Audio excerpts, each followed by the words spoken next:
So when people tell you, oh no, I can't do this, I need to find a career path, or what do you tell them? What would be your advice to them? You mean in terms of wanting to start something that they're passionate about? Yeah. I think again, it comes down to the passion. You have to love whatever side hustle or side business you want to start. You need to love it, and you need to understand what you want to do first as well. I think having a clear goal about what it is that you're wanting to achieve is important. That's your foundation first.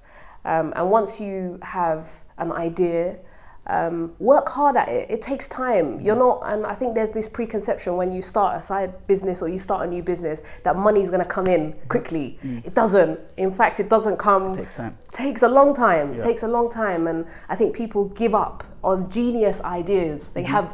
Everybody has genius ideas.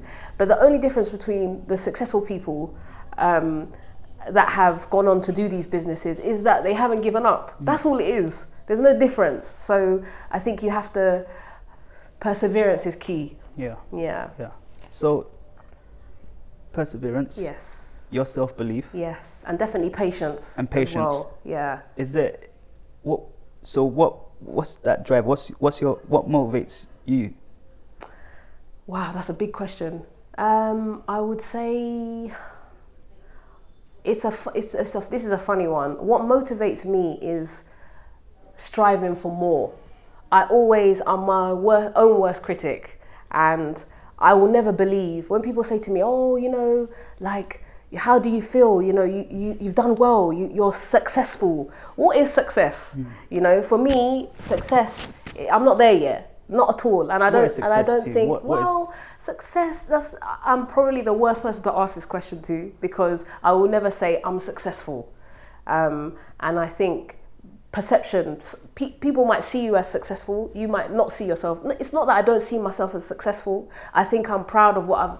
No, I don't think I am proud of what I've achieved thus far, but I definitely wouldn't end it and say I'm successful. I'm gonna just leave it at this, and I'm not gonna strive to succeed even more. So I think for me, success, if we're talking about in material things, or if we're talking about, there's different ways to look at it. Success would be, if I really had to explain it, maybe a beautiful big mansion, couple of nice cars, and giving my son whatever he wants, and but at the same time making him understand. I think also success would mean, as a mother, if I'm talking as a mum, success is my child and my child's successes. Same way with our parents, them coming to this country, their children are their success, and I think it's the same thing for me. So yeah. Would you count something like this? We're in your studio using your background, your material.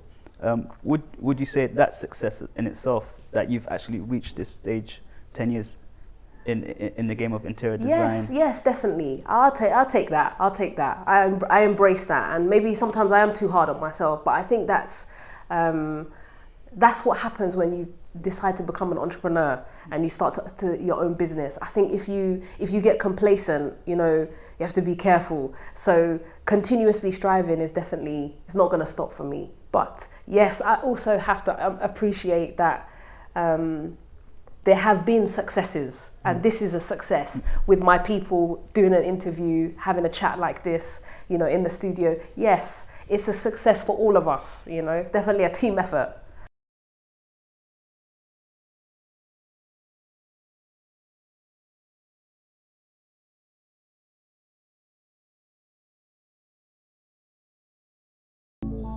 Yo, I don't need a coach. I don't need advice.